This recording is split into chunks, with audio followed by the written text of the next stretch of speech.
Hello, yes. Once again, it's Friday, 12 o'clock. We know what that means. It is the Get Hired LinkedIn Live. As you can see, we're in a slightly different place today.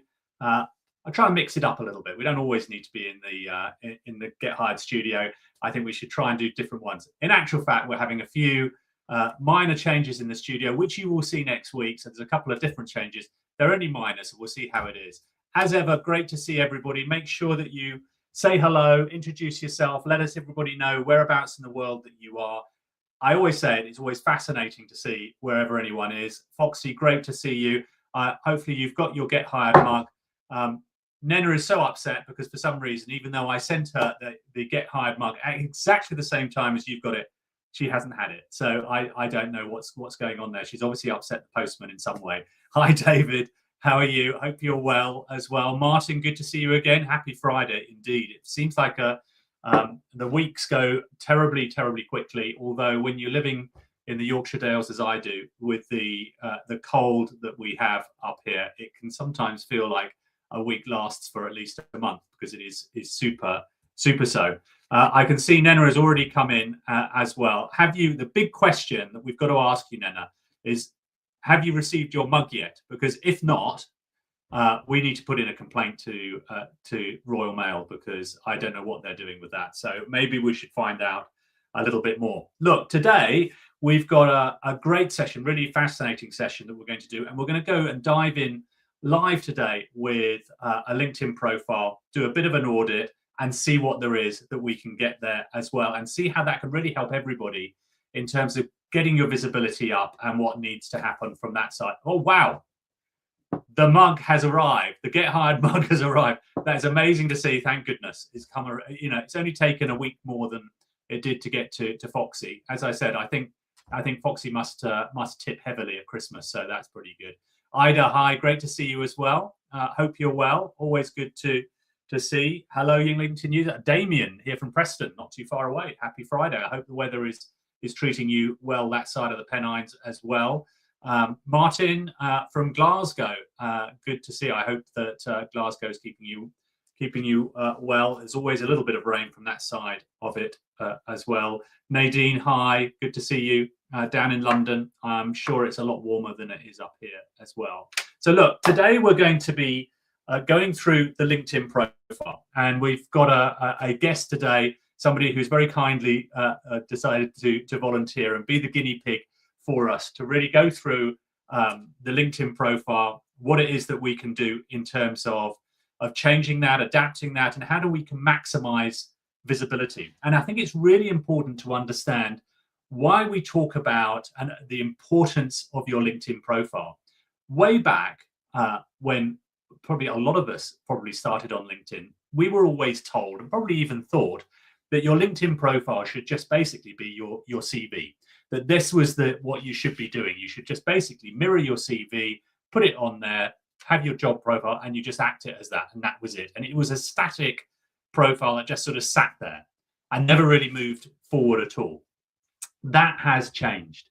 It is much more dynamic. That was in the time when LinkedIn only had a few million members. Right now, they have 1.2 billion people on their platform. It is enormous. And it's basically turned now into the guru, the Bible of all fonts of knowledge from a business networking point of view. So if anybody wants to find out more about somebody, they'll go onto LinkedIn. They'll find that. If you Google about someone, put your name in yourself. Put your own name in Google and find yourself. The first ones that you will see will be LinkedIn.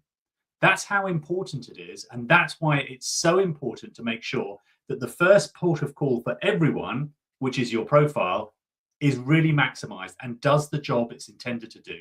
And for everybody on this call, the job it's intending to do is to help you get hired. That's what it's there to try and do.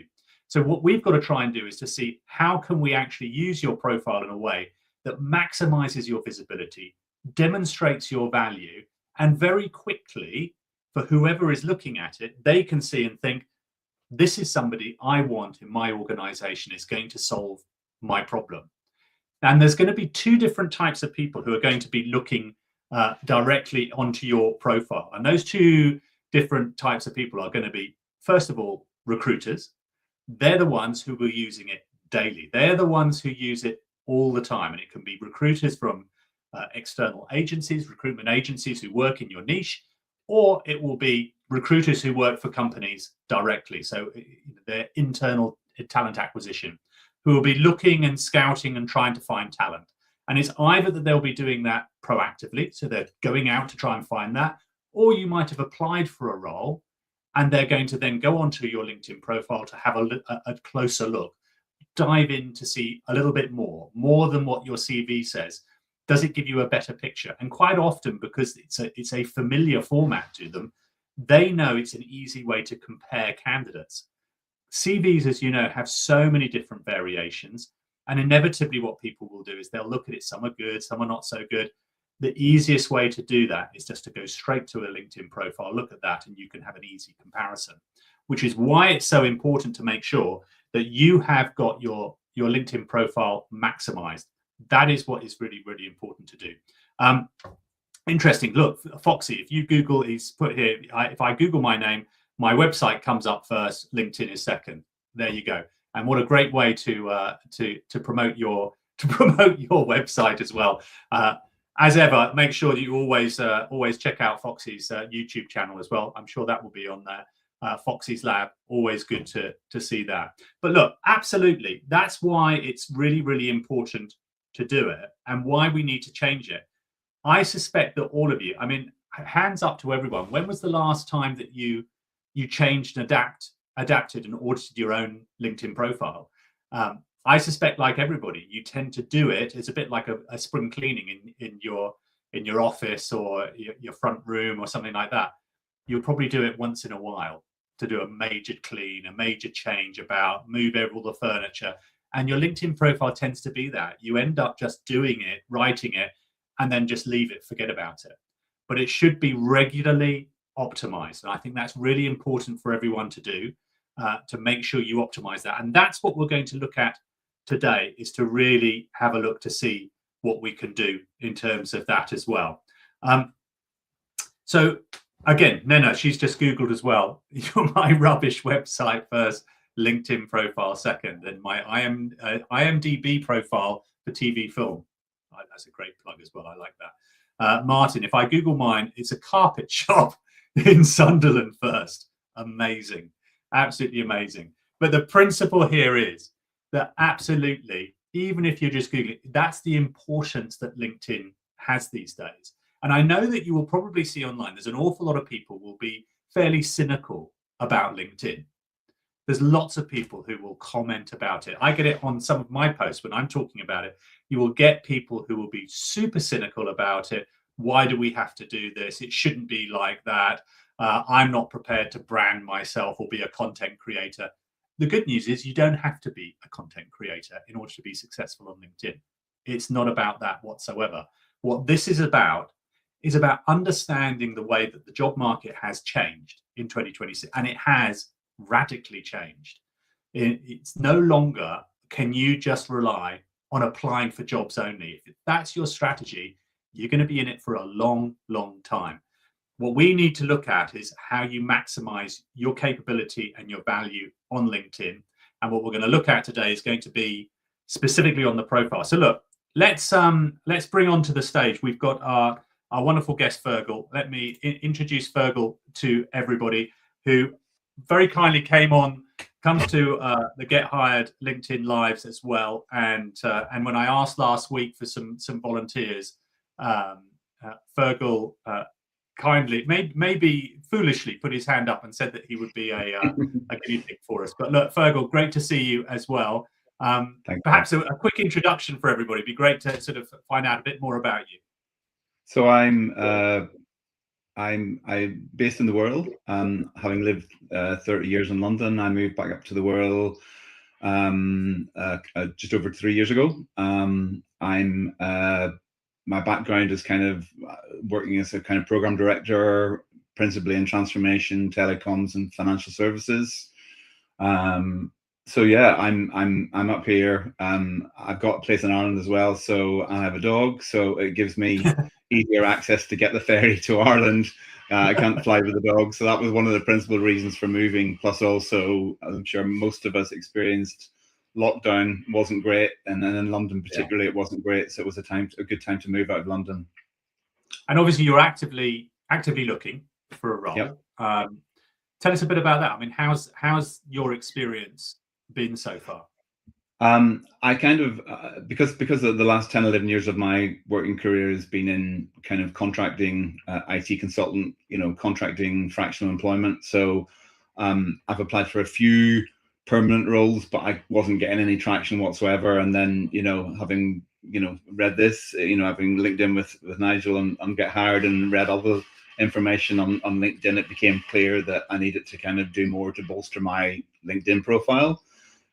Which I've worked on, and I've been kind of a very, very active on LinkedIn, I would say probably over the last 3 to 4 months. And I'm starting to see certainly more connections, and some agencies have reached out to me, but not landed a role as yet, But I think the interim market seems to be picking up a little bit. There seems to be more interim roles appearing on LinkedIn. But, as Nigel, as you say, 70 to 80% of the roles are not even advertised. So I kind of I've been using some of my existing network to try and connect and work out if there's potential opportunities, but so far I've not been successful in landing anything. Yeah, well, look, obviously, best of luck, and hopefully with some different tweaks, it will help a little bit. As I say to everybody, look, this isn't a magic wand that we're waving here. That suddenly by tomorrow, everything turns around, you get the job offer and everything else. But what it does do is it helps cut through. I think it's really important when you mention about getting access to the jobs that aren't posted. There are a lot out there, and I think it's scary. I think that to understand quite how many there are that just never see the light of day, ever. And it can be a real myriad of different reasons as why that is. But that's why it's super important to do that so that you can get access to all of those as well. Okay, look, let's have a look at your profile. I think it would be good to start having a little look through this as well. So hopefully everybody can see that okay. So here's Fergal's profile. Let's talk through it a little bit with yourself as well. So look, sure.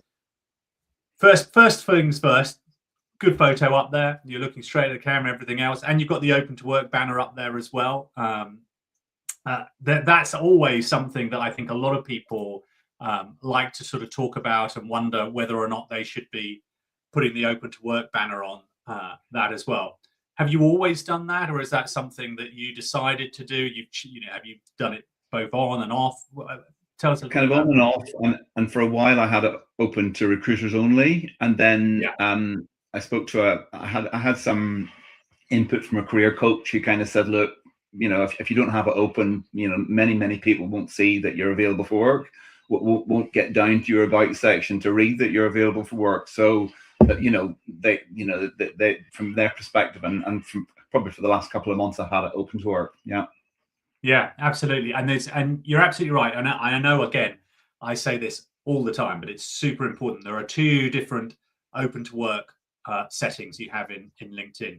The one that you mentioned, Fergal, about that sort of what I call the secret one, the one that recruiters only can see. So nobody knows outside of that, but the people who've got LinkedIn Recruiter, basically, they can see it. If you are looking for a job, 100%, every single time, make sure you click that on. Because it gets you into that open pool of people who are searching for candidates, searching for talent. And invariably what they will do is they'll filter based on whether somebody is open to work or not. And it's for the simple reason, from a recruiter perspective, if you think about it, they're looking for somebody, quite often they want people who are going to have a bit more warm, they're a bit more open to looking. They may not necessarily be posting a job or like replying to jobs, but what they want to do is that they're open to it. And quite often it's people who are not in a position where they're out of work. It's actually for people who are sometimes they're in work and they're just, I need to do something different, or I hate the boss, or whatever it might be, and they switch that one on, and they know comfortably no one can see it. It's not going to harm them, but what it means is you're inviting conversation. So absolutely. And then that open to work banner as well, the green banner on that is visible for everybody. My view on that is that I think rightly that if you've got a really good profile, it will absolutely help that. It makes that mind, especially if people are sort of looking at you through the content that you've done, the comments, the engagement that you've had, and they go onto your profile. It sort of immediately triggers, well, they're obviously looking for work. So yeah, that's quite interesting. But I'm ambivalent. I don't think it makes a difference one way whether you have it on, whether you have it off. It's a bit more of a personal view. So, but I don't subscribe to any of those. Again, there are a lot of naysayers out there that sort of say, oh, you shouldn't put it on, and it's not right. And I mean, just ignore that. I think if you're comfortable doing it, absolutely right. But I think most importantly, if your profile's maximized and you've got it in a way that really, really helps, I think it absolutely helps you. So I think it's a really useful tool to do. Okay, and look, the first bit that I guess we should look at here is the first bit we see. Now we can look up here in terms of the banner photo as well, and I'll come back to that one if I may. But what I think that the bit that's really important is just to sort of see, look, what is it that people look at when they're looking here? And there'll be a couple of different things they're going to look at. First, they're going to look at these bits here that you have, so who you work for and where it is, but also this here as well. So what it is that you have in terms of your headline. And I think, to be honest with you, I think it's pretty strong because it's saying very quickly who you are and what you do. If I was looking at that and not knowing you at all, I'd look and think, well, you're clearly a program director. So if I'm searching for a program director, that's going to be interesting for me. You're telling you a little bit about the fact that you do transformation, governance delivery, stabilization, operating model change, 400 million plus programs, and interim leadership. So it tells me all the things I guess I want to know on top of that. I guess a question for you on it. Does it cover everything that you think that you do in terms of what problems you solve? Because that's a lot of the things that you want to. So the only tweak I would do on it is whether or not you want to add something in there for your background and what you do, where you can quickly see the main reasons why people would want to hire you. Because invariably, I'm sure there's probably a problem that they need solving.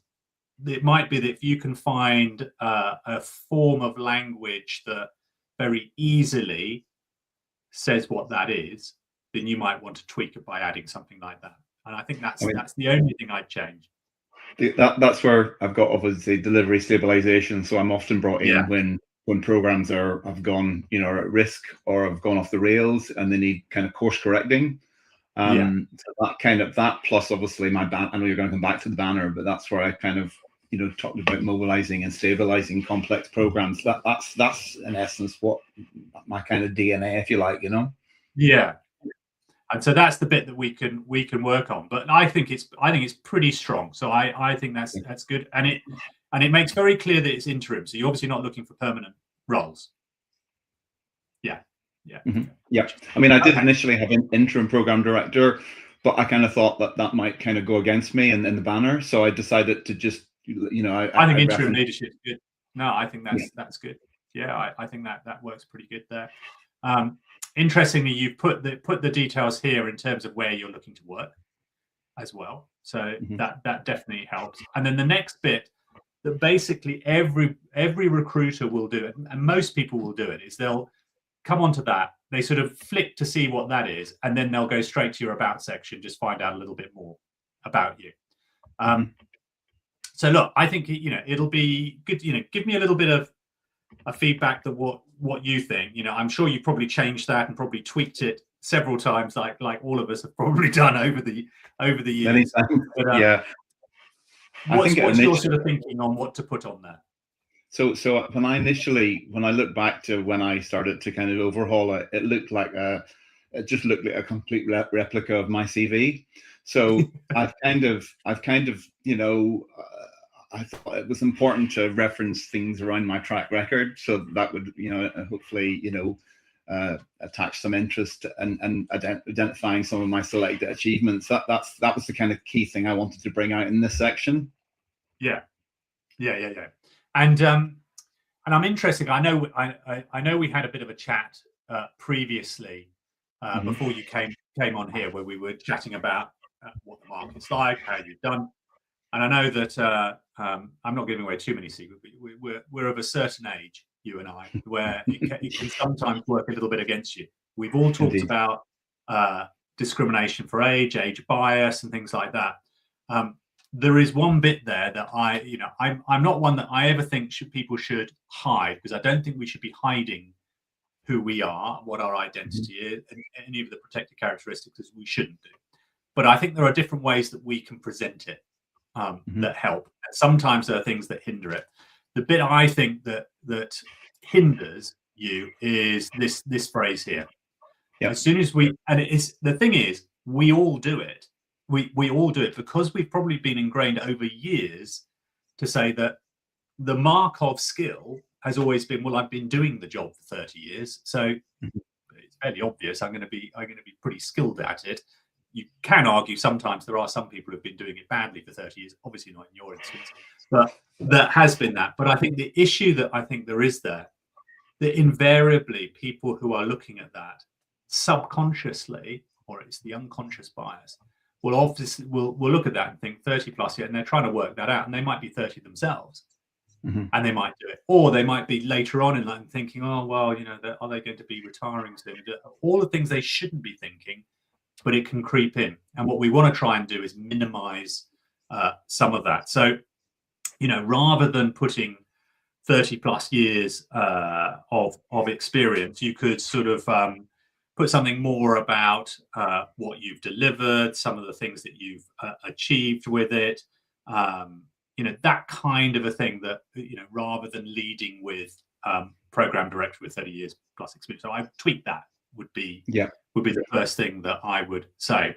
The other bit is there's some great stuff here. I love some of these bullet points as well. I think we've got some really, really good, interesting bit there. But to me, reading it, and bear in mind that if you're a recruiter reading these things, they're probably going through hundreds of profiles every single day, hundreds.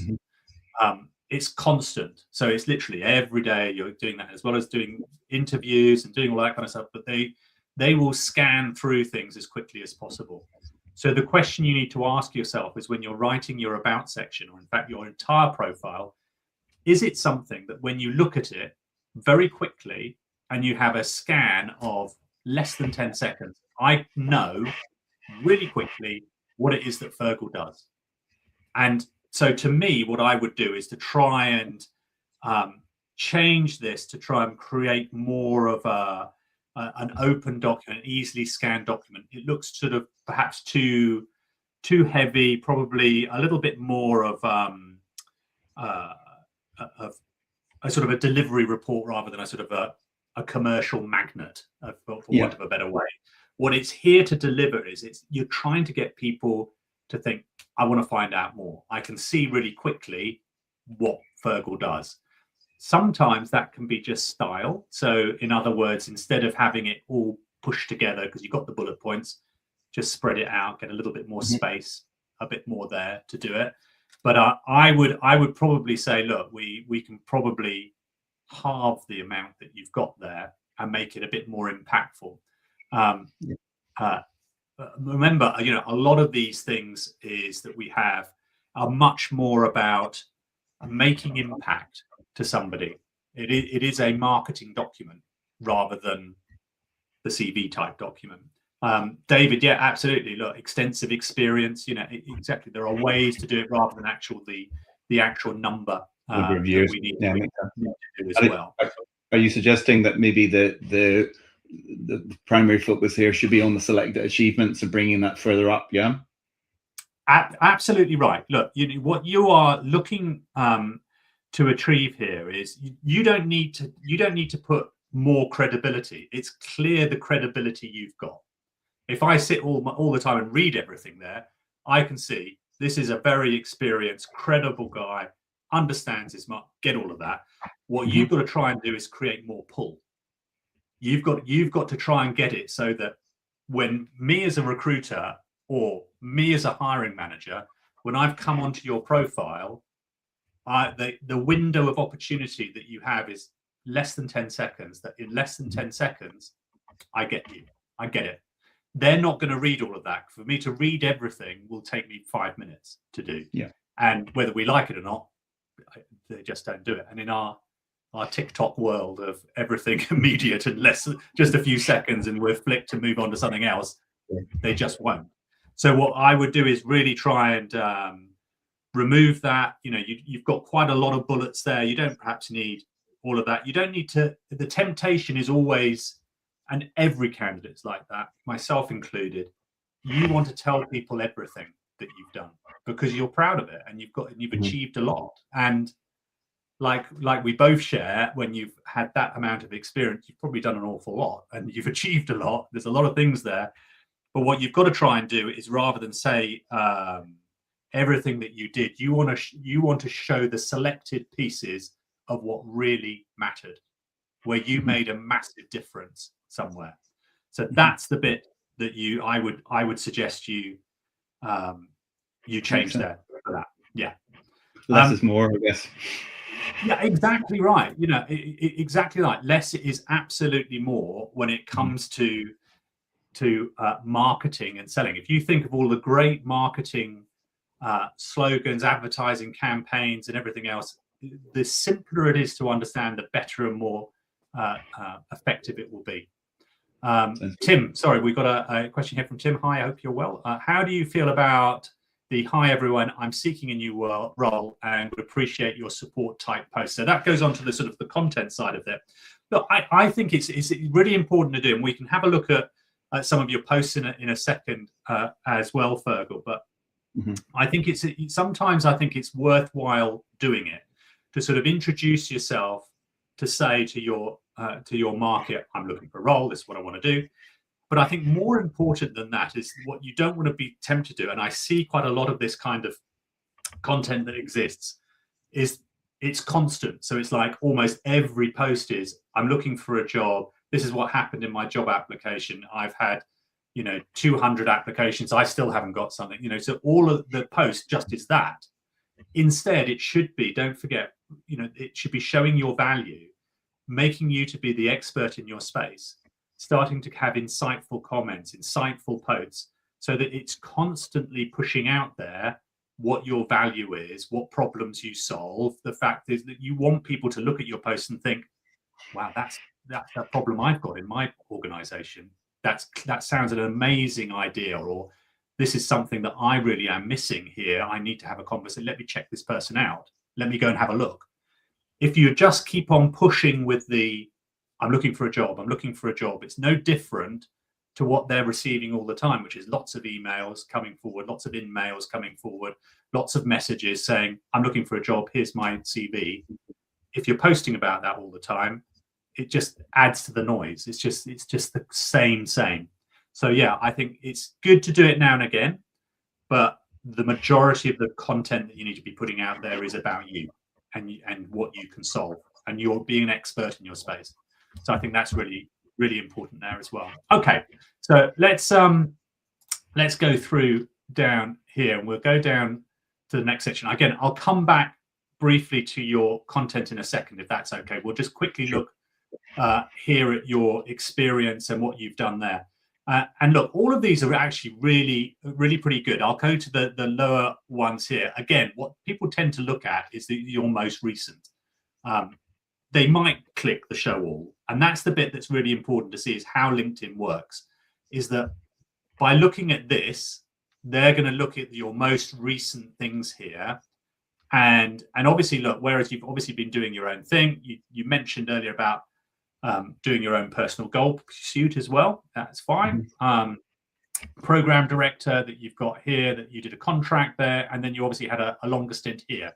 But then to get past this one is then a show all. Do I want to click on that?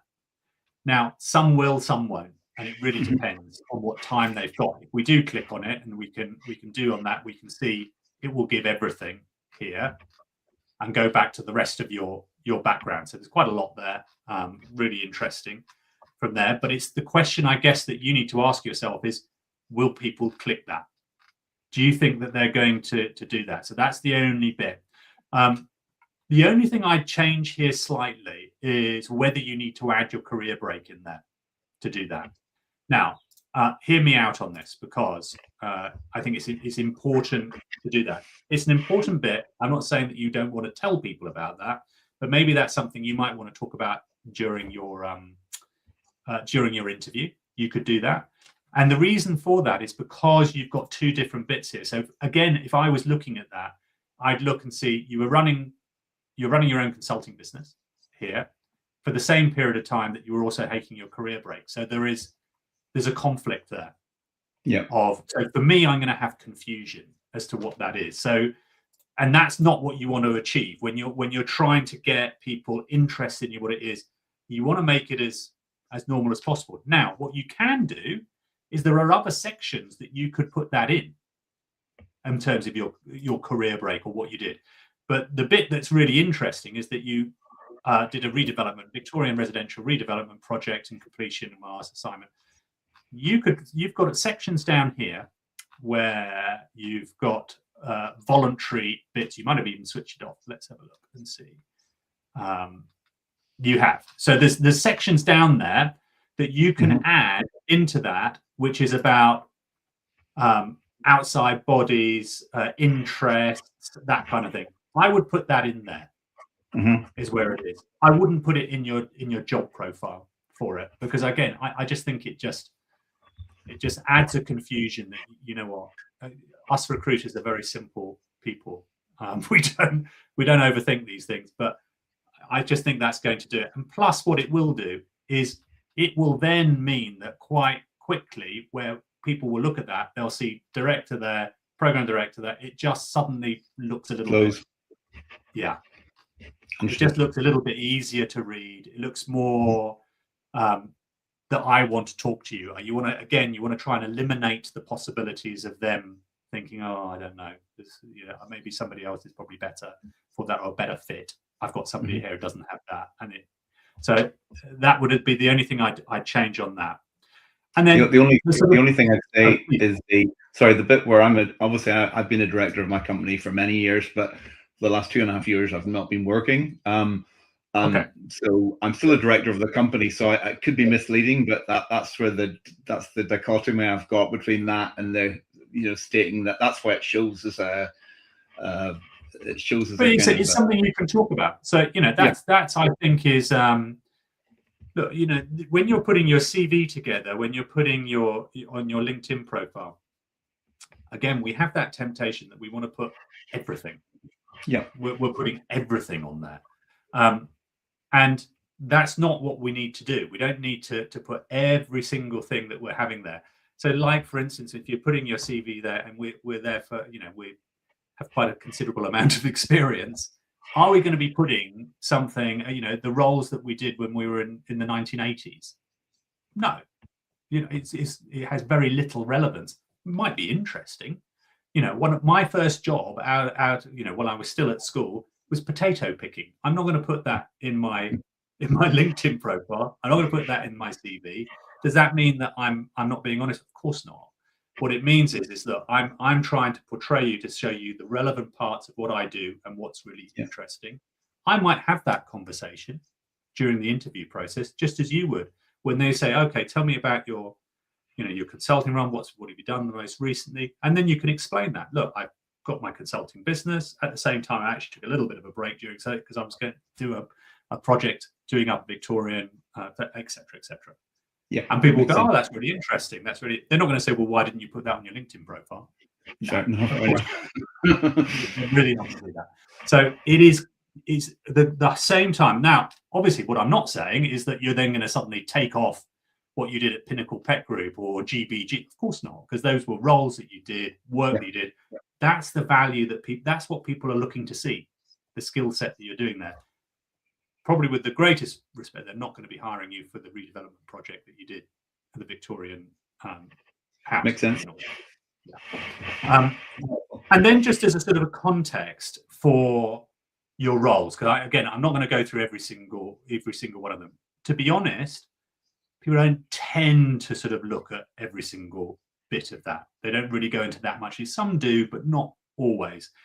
But as a rule, I would work out that when you're trying to write things on your for each of your jobs that you've done, again, we have a bit of a temptation to want to list all the things we did, and it's perfectly natural that you want to do that. And especially as we were probably taught that years ago, is that that's what you do on your CV, list the the tasks that you did and what you did. But what we should be trying to do is to try and create that value.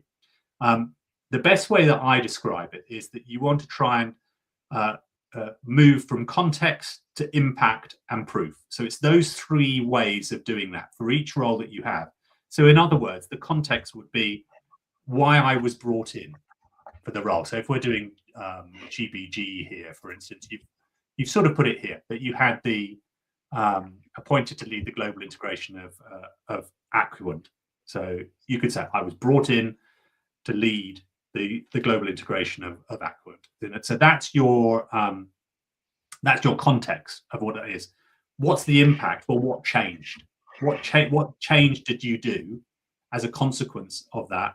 And then the proof is the metrics, the data, the scale, the outcome, the profitability, whatever it might be. Those are that's a sort of a good rule of thumb about what to sort of put in each of your roles there. So you're clearly showing very clearly to people, this is what I'm about, and this is what the value that I actually produce as well. Okay. Then we go on to the most important, the great bit, the bit that I really like most, which is obviously the content and what you're doing there. So we'll have a very brief section on that, Fergal. Yep. And I can see that you've been posting quite a lot, so it's really, really good to do. Tell me a little bit about what's been your sort of thought processes there. So what have you been? What's been your area that you wanted to look at when you're creating your content? So I kind of before I started posting, I looked at, based in my experience, a lot of it's transformation related, a lot of it's governance reset, and increasingly AI and the impact of AI. So I kind of, before I started posting, I did quite a lot of searches on what other people were posting. Yeah, in that subject, in those subjects areas, started to follow them. Probably for the first few weeks, I just commented on other people's posts. I wasn't brave enough to actually start posting myself. Then I started posting, and I was kind of posting one a week, and then I thought I can probably up that a bit. And then following kind of the Get Hired sessions, I realized actually you can post as often as you like, really, as long as it's relevant. So I've been posting fairly, not necessarily. I'm probably commenting. I'm trying to comment maybe about 10 to 15 times a day on different posts where it's relevant. That's certainly connected me with people in the industry globally in those sort of fields, not just the UK. But also I've tried to make the subject relevant, so I've very only a few times have I posted that I'm kind of looking for work. I think I've maybe done that once or twice, and where I have done that, I've tied it into a post. Not just I'm looking for work, help me, but actually I've brought it into my experience. So that's, I've still, my followers have gone up. I'm still just over 1,000 followers, but they've gone up probably maybe about 600 in the last couple of months. Wow. Not bad, I suppose. Yeah, it's pretty good. But it sounds like also, if you found your followers have been, as a consequence, so people in your industry are following you. Yeah, for sure. Yeah, exactly. For sure. That and some of them, initially I kind of got really obsessed about the impressions, and then I know it's more important to think about who looks at your profile rather than impressions, but impressions still a metric, and some of my posts have reached 8,000 plus metrics, which is 8,000 plus impressions, which I thought wasn't bad, really. Some haven't fared so well, but that kind of that doesn't that hasn't dented my approach, if you like, because it can be, sometimes you can kind of feel, well, a post hasn't landed well. Why is that? When you're reading other posts that are similar, they're landing well, but you just got to keep at it. I think it's a really good point there. And we've got a few minutes left. So I think what will be really good is let's have a little look at ones that looks like they've got good engagement, and ones that haven't. I've had a quick look before already, and I think there's a couple of bits there that we can do that you can see, because and again, I stress this, that you are absolutely right. The impressions at the end of the day, who really cares? It's about the right people that you've got to have, and is it resonating with your target audience? But it does give you a good indicator, and it's the way that I look at it always is, if I have a post that quote unquote fails, that doesn't hit, that people don't do it, I look at that and think that is the market giving me feedback to say, either the content's rubbish, you've written it badly, the picture's horrible, it's a subject I'm not interested in. I don't take it personally at all. What I actually do is almost a thank you, because what I look at and think, yeah, that's not quite right, or I've not written it, or it's a subject that people just aren't interested in. So that's fine. I don't need to do that. So let me just bring that back in. Sorry, I need to reshare again. Just bear with me 1 second. Let me just get your profile back up. Okay, so we've got this here on here for you. So there's a couple of posts here that we've got. So there's one here. So for instance, let's just do this one here, because you've got a couple of comments, a couple of likes. And the reason why I want to compare that one, because down here you've got one that got 4 comments, 1 repost, 22 likes. So let's do a little comparison of the two. So you've got this one here. Most governance doesn't fail because it's weak. It fails because no one wants to make the call on paper. Everything is covered, and there we go through and on that. But it didn't really sort of land. And I thought there was a couple of bits here that it's almost as simple, I think. And again, you have to sort of look at, because what most people see, as you know, is just this first bit. We talk about the hook. Does most governance doesn't fail because it's weak? Does it hook enough people? And to be honest, I would probably have changed that very slightly. And you could put something like, so the hook could have been more governance fails because no one wants to make the call. It's sort of like it's a bit more hooky. And it might have worked, it may not have worked, but it's sort of, I just wonder whether the most governance doesn't fail because it's weak is something that probably won't hook to want you to press the more button. Makes sense. So don't underestimate the hook. And the reason for that is because what you've got here, for instance, if your program needs constant replanning, you don't have a planning program, a problem. That's I quite like that. I think that's an interesting hook. And if I'm within your niche, that would probably want me to click that. And I think that's what has got you these and has got you a bit more. And I suspect the impressions were more on this one than it was previously. I think absolutely. So I think that's something that you need to sort of look at. I think for a lot of what I looked at in your content is really super interesting. You write it really well. It's simple things. I think it's just the hook is really important. I think it's often underestimated about quite how much value you can get from that. And then also, that call to action at the end. You've put the question, where does your program really break down? The only thing I would change on that is I would have stopped there. Yeah, leave it open. Yeah. Yeah, leave it open for it. And, or even something like, how has your program broken down? Or, what's been your experience? And have you suffered from a broken program, for instance? Yeah. Things like that really, you've got to try and sort of think a little bit of the human behavior when they're scrolling through LinkedIn. They get a lot that they will scroll through on. Invariably, it'll be on their phone that they do it. And it's sort of, what makes me open it first? And once they open it, that then will count as an impression because of the time that they will take to look. And then what the next bit is, what's going to prompt them to engage with you? What's going to make them do something? And that's that last bit. And obviously, I think the bits in between are really, really good. The other bit I'd mention as well, hashtags. I've talked a little bit about that in the past. You really don't need them anymore. So the way that it will work, so in the past, they're used to people would be searching for things and doing it that way. The way that it works now on LinkedIn is all about relevance. So it won't work on what people are searching. The way the algorithm looks at is what are people, what's the content that they're engaging with? What is the content that they're looking at? We're going to push more of that same subject to them. So that's the way I'll do it. So you don't need to put any hashtags at all. Okay. It won't hinder you, but it doesn't help you at all. And I think personally, it cleans up a post a lot nicer if you're not having those on there as well. It makes it much more relevant for sort of modern thinking from that point of view.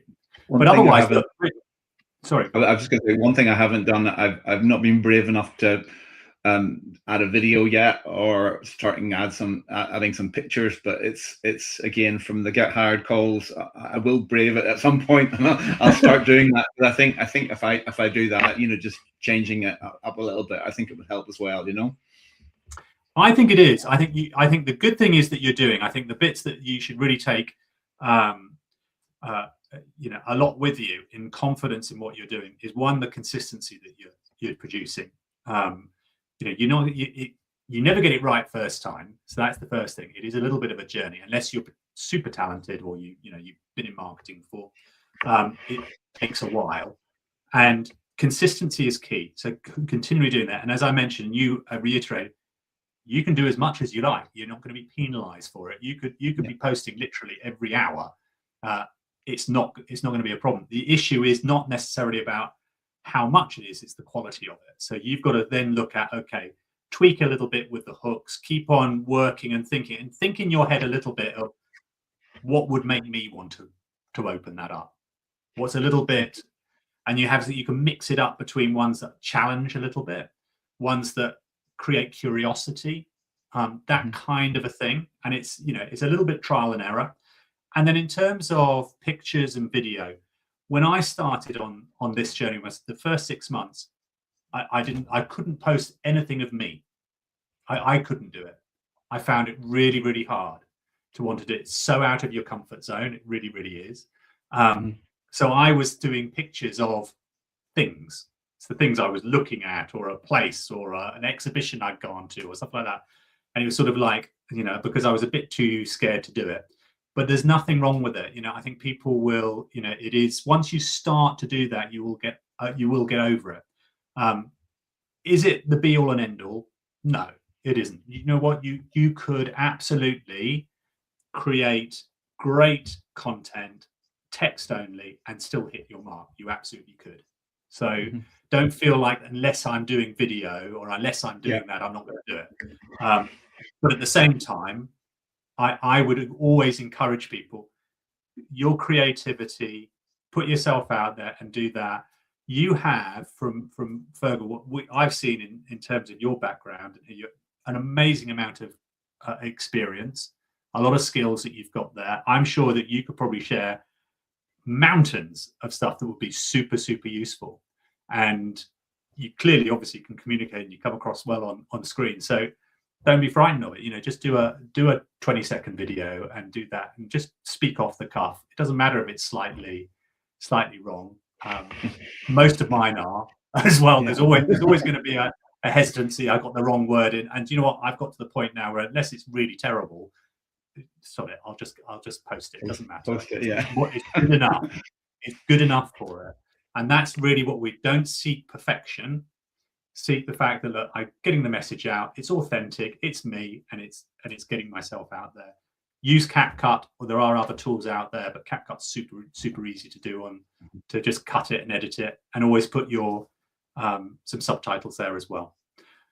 Fergal, thank you so much. I know we've slightly gone over. We've gone over. I'm just going to add one final point. We didn't go back to the banner, but I used Canva to create that, and it was really good. So if people, you can get a free license, for a week or so, but if because not everyone uses their banner properly, so it's something definitely I can recommend.